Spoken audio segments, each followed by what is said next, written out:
Hello प्यारे दोस्तों, स्वागत है आपका इंटरव्यू क्लासेस में। आज हम बात करेंगे अपने वर्कबुक विज्ञान की जो है उसके कार्यपत्रक 13, 14 और 15 के बारे में। ये 13, 14, 15 जो तीनों हैं वो अपने पाठ जो है पांचवा तत्वों का आवर्त वर्गीकरण उससे संबंधित क्वेश्चन है। बहुत इंपॉर्टेंट है आपके एग्ज़ाम के हिसाब से भी। अगर इससे पहले आपने वर्कशीट अगर सॉल्व नहीं किए इससे पहले वाली, तो आई बटन पे क्लिक करेंगे, यहाँ आप प्ले लिस्ट में जाएंगे, वहाँ पे आपको सारे सोल्यूशन मिल जाएंगे। ठीक है ना। मैथ्स और इंग्लिश के सोल्यूशन भी आपको मिल जाएंगे। तो बने रहिए ऑथेंटिक न्यूज़ के लिए, और बहुत से इंपॉर्टेंट जो आपके कॉन्सेप्ट होते हैं, टॉपिक्स होते हैं, आपको यहाँ मिलते रहेंगे। ठीक है ना। चलिए स्टार्ट करते हैं अपनी ये वर्कशीट नंबर 13।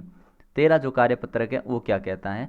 सर्वप्रथम कौन से वैज्ञानिक के प्रयास से तत्वों की आवर्त सारणी का विकास हुआ। तो बहुत ही आसान, ये मेंडलीफ ने बताया था भाई आवर्त सारणी के बारे में। ठीक है ना। फिर आधुनिक आवर्त सारणी भी आई, लेकिन आवर्त सारणी का कॉन्सेप्ट कौन लेके आए, तो आप कहेंगे मेंडलीफ। ठीक है।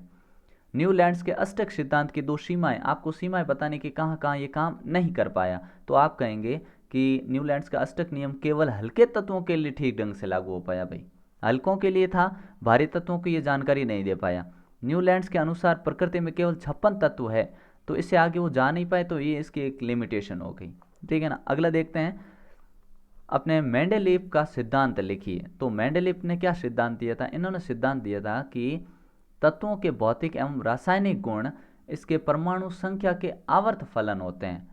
आवर्त फलन होते हैं कहने का मतलब, जब अपने तत्वों को आवर्त सारणी में रखते हैं तो कुछ समय बाद इनकी परमाणु भार में रखा है आपने परमाणु संख्या के अनुसार, तो इनके गुण सेम सेम आएंगे, समान गुण वाले तत्व सामने आते जाएंगे आपके। ठीक है। चौथा देखिए, और इस कॉन्सेप्ट को आप चैप्टर में अच्छे से क्लियर कर लोगे अगर यहाँ क्लियर नहीं हुआ तो। ठीक है ना। चलिए देखते हैं आगे। आधुनिक आवर्त सारणी कौन से सिद्धांत पर आधारित है, तो आप कहेंगे ये आधुनिक आवर्त सारणी है, इसमें तत्वों की व्यवस्था क्षैतिज पंक्तियों में उनके बढ़ते परमाणु क्रमांक पर आधारित है। परमाणु क्रमांक पर आधारित है कहने का मतलब इनको परमाणु क्रमांक के हिसाब से लगाया गया है, बढ़ते हुए परमाणु क्रमांक, पहले हाइड्रोजन, हीलियम, फिर लिथियम, जैसे 1 2 3 ऐसे लगाया गया। ठीक है ना। अगला देखिए, आवर्त आधुनिक आवर्त सारणी में कितने समूह, बच्चों वाला सवाल पूछ लिया, 18 समूह, 7 आवर्त होते हैं। ठीक है। अगले सवाल पे चलते हैं। अगला प्रश्न है, सिलिकॉन है, सिलिकॉन क्या है भाई, सिलिकॉन को ये ना अधातु है, तो हम इसको उपधातु बोल देंगे, ये उपधातु है। सिलिकॉन, जर्मेनियम, बोरॉन ये उपधातु होती है। ठीक है ना।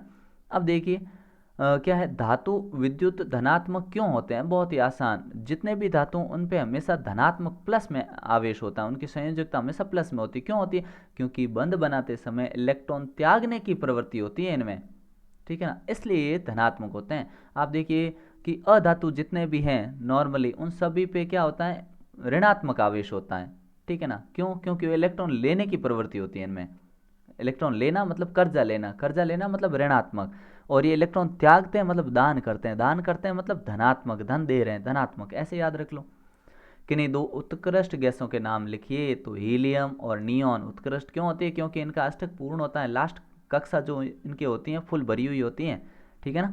अगला देखते हैं, ये अपने कार्यपत्रक यहाँ पे 13 कंप्लीट हुआ, अब 14वां देखते हैं। ठीक है ना। ये यहाँ पे 5 होना चाहिए था, ठीक है ना, 4 लिखा हुआ गलती से।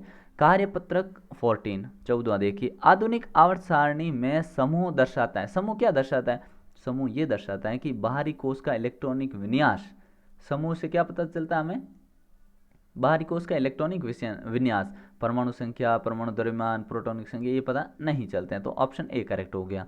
अगला सवाल बहुत ही आसान है, क्या है कि किसी कोश में इलेक्ट्रॉनों की अधिकतम संख्या ज्ञात करने का सूत्र, तो आप कहोगे 2n²। जैसे आपके कक्षाएं कौन सी, के, एल, एम और एन, ये कक्षाएं, तो इसमें कितने इलेक्ट्रॉन बैठेंगे, आपने कहा ये पहली क्लास है, ये दूसरी कक्षा है, ये तीसरे, ये चौथा, तो इसमें इलेक्ट्रॉन कितने रख सकते हैं, तो हमने कहा जो n होता है ना, यहाँ पे ये नंबर लिख दो, तो n की जगह आपने 1 लिख दिया। अब एक का स्क्वायर 1 और 1 को 2 से गुणा किया 2, तो इसमें अधिकतम 2 इलेक्ट्रॉन रह सकते हैं। ठीक है ना। अब आपने कहा ठीक है, इसमें 2 इलेक्ट्रॉन बैठा दिए, अब तो अब हम क्या करेंगे, इलेक्ट्रॉन 2 इसमें कितने बैठ सकते हैं, तो आपने n की जगह 2 लिख दिया।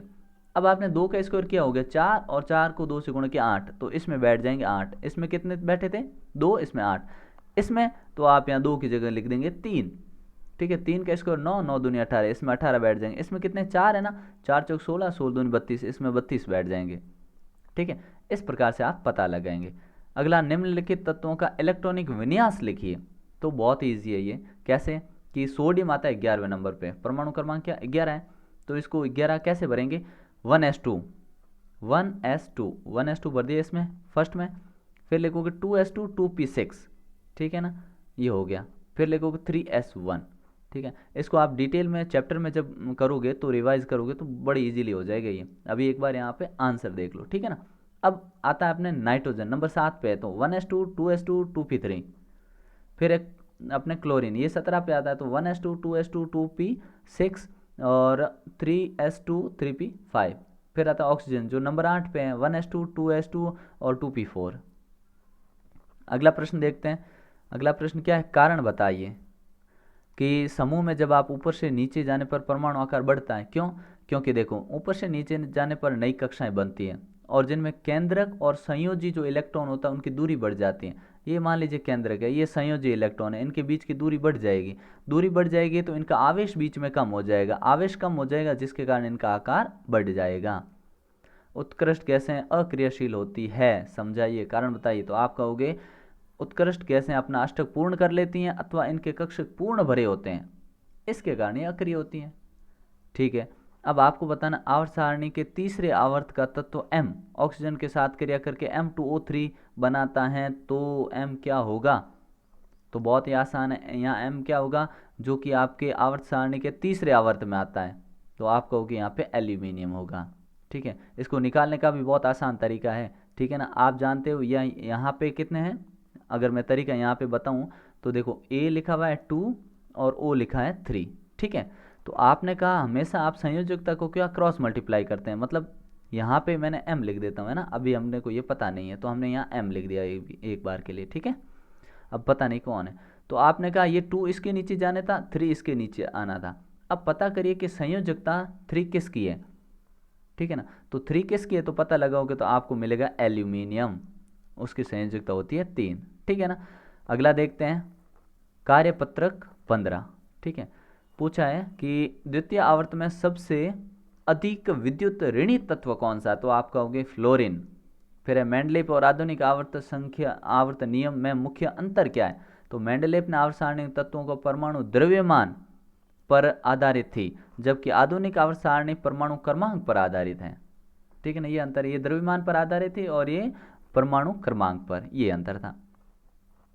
अगला प्रश्न पूछा है एक परमाणु का इलेक्ट्रॉनिक विन्यास ये है 2A2, तो उसका नाम बताइए। तो आपने काउंट कर लिए कितने हो गए, ये हो गए अपने 12, तो 12 नंबर पे कौन आता है, आपने कहा मैग्नीशियम, ठीक है। आवर्त सारणी में इसका स्थान बताइए, तो स्थान कौन सा है, तो आपने कहा ये आवर्त नंबर 3 में आता है, वर्ग नंबर 2 आता है जिसमें सेकेंड ए लिखा हुआ, और आप जानते हो जो ये आवर्त 3 में आते हैं वो एस ब्लॉक वाले होते हैं सारे, ठीक है, तो एस ब्लॉक में है।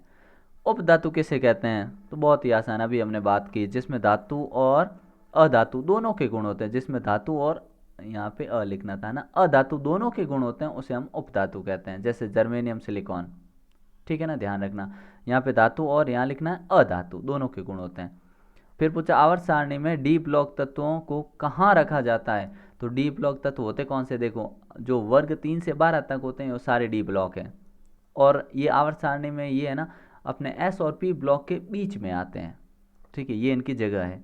अगला क्या पूछा क्वेश्चन देखो, नेक्स्ट है आधुनिक आवर्त सारणी के छठे आवर्त में तत्वों की कुल संख्या, छठे आवर्त में तत्व होते हैं अपने 32, कैल्शियम का परमाणु संख्या है 20, सल्फर की परमाणु संख्या 16, इनकी संयोजकता, तो आपने कहा क्लासें क्या होती है K, L, M और N, संयोजकता मतलब कितने इलेक्ट्रॉन ये दे सकते हैं या ले सकते हैं, ठीक है। तो आपने कहा कैल्शियम की संयोजकता कितनी होगी, तो आपने कहा कैल्शियम नंबर कौन से पे आया कि 20 पे आया, तो पहले क्लास में कितने बैठ सकते हैं 2, ठीक है, अभी हमने बात की। दूसरे इसमें कितने बैठ सकते हैं 8, इसमें कितने बैठ सकते हैं 18, लेकिन 20 पे है ना, तो 20 पे तो मुझे बताइए इसमें 2 बैठे 8 बैठे 10 हो गए, इसमें 8 बैठा दिए, पहले क्लास है अष्टक पूर्ण करेगी फिर आगे वाले क्लास में जाएगी, ठीक है ना। 2 8 8, अब देखो कितने हो गए 18 हो गए, और अभी क्योंकि 20 पे है ना तो ये लो 2 यहाँ पे। अब मुझे बताइए ये तो अष्टक कंप्लीट, ये कंप्लीट, अब ये क्लास में चाहता है इलेक्ट्रॉन, क्या चाहता है कि इसके पास 8 इलेक्ट्रॉन हो या फिर ये वाला खाली हो जाए पूरा और ये अष्टक हो जाए इसका पूर्ण, तभी इसका अस्तित्व रहेगा। तो इसने क्या किया 2 इलेक्ट्रॉन डोनेट कर दिए, और अभी बात की डोनेट जब करते हैं तो प्लस आता है, धनात्मक आवेश होता है, तो कैल्शियम हो गया अपने धनात्मक। अब ऐसे कैसे, देखिए कि अपना सल्फ़र जो है वो कौन से नंबर पे है, सल्फ़र हमने बात की कि ये 16 नंबर पे है, ठीक है। तो 2 इसमें बैठा दिए, 8 इसमें बैठा, 10 और 8 18, लेकिन इसमें 18 नहीं हो सकते क्योंकि 16 ही है ना, तो 6 बैठा दिए। अब ये भी चाहता है कि इसका अष्टक कंप्लीट हो, मतलब इसमें 8 आ जाए, तो 8 6 डोनेट क्यों करेगा, दान क्यों करेगा, तो ये क्या करेगा, 2 ले आएगा, 2 लाना आसान है ना भाई, तो ये 2 ले आएगा ताकि 8 हो जाए यहाँ पे। तो इसका क्या हो गया फिर, इसका हमने बोल दिया माइनस में 2, 2 माइनस संयोजकता इसकी, ठीक है ना। मिलते हैं नेक्स्ट वर्कशीट में, शानदार ढंग से पढ़ते रहिए, अच्छी तैयारी करते रहिए, तब तक के लिए जय हिंद जय भारत।